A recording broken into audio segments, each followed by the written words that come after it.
Y entonces entramos a lo que es la conquista. Ahorita aparece el texto. Pero hasta el momento nosotros ya sabemos que los españoles tienen por ahí sus aliados. Y sus aliados eran pueblos, como, por ejemplo, como los tlaxcaltecas o los cholultecas. Y estos pueblos sabían muy bien las entradas de Tenochtitlan, qué hacían los mexicas, cuál era su economía, a quiénes les compraban cosas. Y todo esto fue clave después cuando los españoles tomaron la ciudad o le hicieron como una especie de sitio para después atacarla. Así que acuérdate de este detallito de por aquí. Y no tan solo eso, sino que Moctezuma, por otro lado, le seguía mandando el montonal de regalos, joyas, oro, jade, para que se fueran alejando. Pero esto tenía un efecto contrario, porque los españoles inclusive decían, mira, nosotros estamos enfermos del corazón y solamente se nos cura con más oro. Así de grande era su ambición y cada vez quería más y más y más. Por otro lado, vamos a tener que los mexicas, ellos pues de alguna manera como que no estaban tan seguros si de verdad eran dioses o eran personas normales, porque ya habían hecho experimentos con ellas de alguna manera. Así que dijeron, bueno, pues hay que reunirnos, que el Tlatoani Moctezuma se reúna con su jefe de ellos y a ver qué pasa. Y así es como llegamos a esto de por aquí. El 8 de noviembre de 1519, los españoles son recibidos por los mexicas. Y te lo puedes imaginar cómo es que llega Cortés con su ejército por detrás y también todos los súbditos de Moctezuma y toda la realeza de los mexicas lo viene acompañando. Y entonces las dos facciones se encuentran enfrente y ahora sí, inicia lo que es... pues no un diálogo como tal, pero sí un intercambio de cosas. Lo que hizo Moctezuma fue ponerle como una especie de collar de camarones de oro a Cortés. Cortés pues no iba como que preparado para llevarle un regalo a Moctezuma. Así que agarra Cortés y dice, bueno, aquí tengo un espejo, pues se lo voy a dar. Al darle este espejo a Moctezuma, pues Moctezuma como se queda espantado, dice, órale, ¿este seré yo?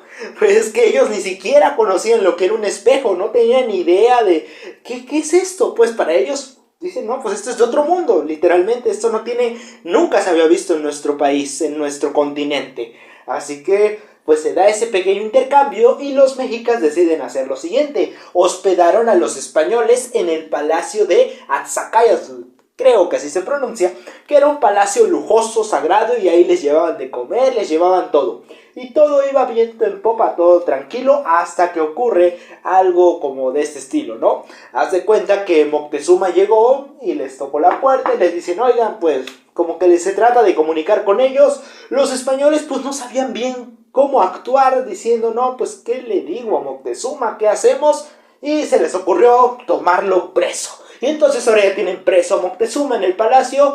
Y pues bueno, Moctezuma pues dicen que por prudencia o porque dudaba todavía que fueran dioses, prefirió quedarse ahí. Y también los españoles lo obligaron a que se declarara vasallo del rey de España de por allá.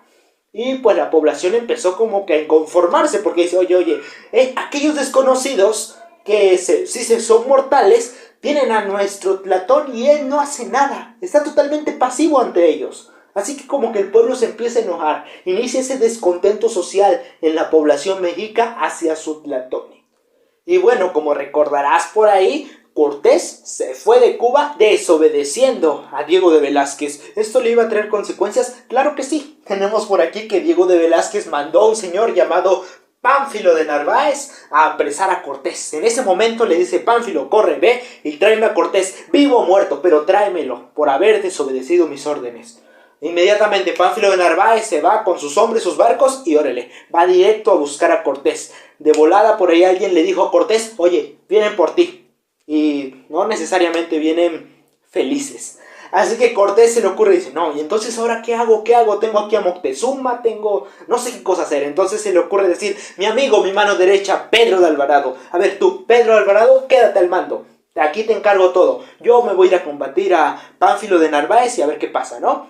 Y entonces tenemos que pasó lo siguiente.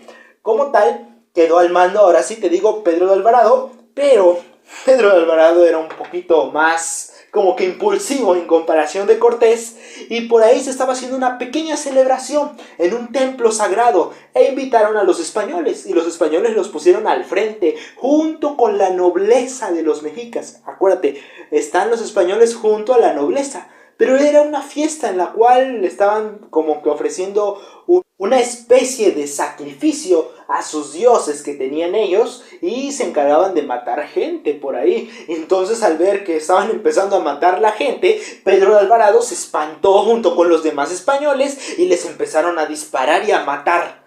Y mataron justamente a la nobleza, que era la que tenían cerca. Así que los mexicas los hicieron enojar bastante y luego casi los corretearon hasta el palacio ahí donde estaban hospedados y ahí los dejaron encerrados. Y esa fue la matanza del Templo Mayor, de cómo mataron a tantos nobles y tantas personas que en jerarquía social tenían un peso enorme en la sociedad mexica.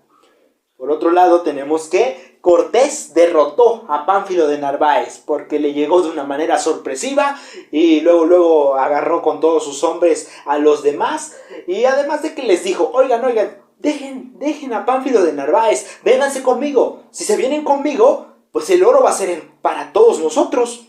Y si se van con Pánfilo de Narváez, pues siempre van a estar como que al mando de él, vénganse conmigo y van a ser dueños de mucho oro, se van a hacer ricos. Y la tentación, la ambición hizo que los hombres que no se murieron se unieran a Cortés. Y a Pánfilo de Narváez pues valió su misión. Y entonces imagínate que regresó. Ahora sí Cortés regresa a la ciudad y nada más ve de repente que todo está en silencio. Y nada más se asoma gente y se le queda viendo feo. Pero todo está en silencio. Cortés no sabe qué fue lo que pasó. Entonces llega al palacio y le pregunta al Pedro de Alvarado y le dice, oye, ¿qué fue lo que pasó? Y ya Pedro de Alvarado le cuenta lo que hizo. Cortés casi dice, ¿qué hiciste, Pedro? ¿En qué lío nos acabas de meter? Pero bueno, ya estando en esa situación, pues se le ocurre a Cortés, pues ¿qué es lo que podemos hacer? ¿Qué podemos hacer para que el pueblo mexicano pues se tranquilice y ya todo esté como estaba antes? Entonces se les ocurre hacer lo siguiente. Dice, a ver, Tlatón y Moctezuma, corre, ve y te vamos a subir al estrado y háblale a tu pueblo. Dile que se tranquilice.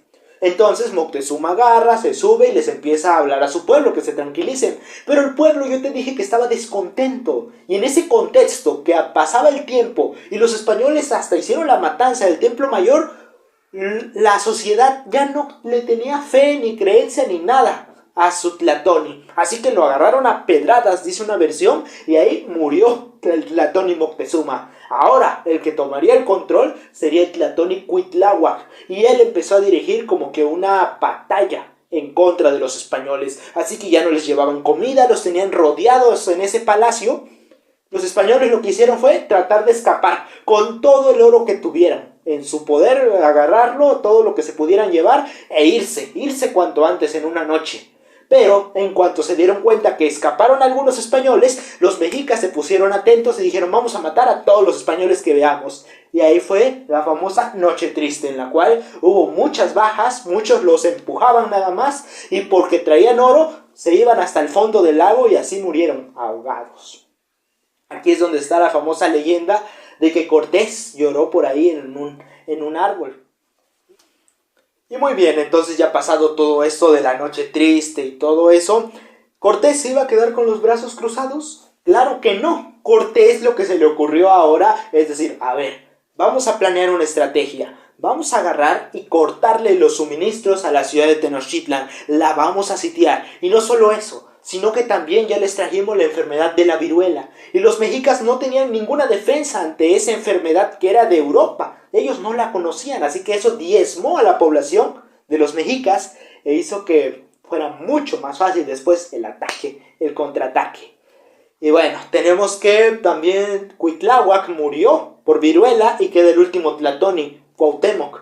Y pues él trató de hacer la defensa de la ciudad, pero ya fue imposible. Los españoles venían muy bien organizados con todas las demás tribus. Y ahora sí, tenemos que esta fecha que es importante, que te debes de saber, el 13 de agosto de 1521, cae Tenochtitlan o toman Tenochtitlan, como lo quieras ver, e inicia el Imperio Español.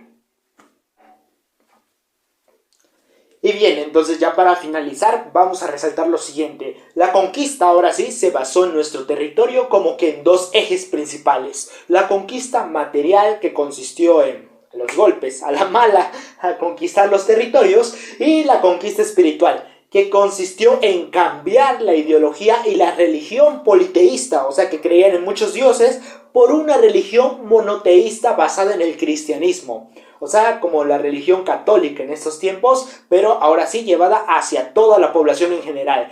Esa conquista también sirvió mucho para que los indígenas pudieran poco a poco empezar a hablar español, ya que les hacían repetir rezos, oraciones y muchas cosas por el estilo.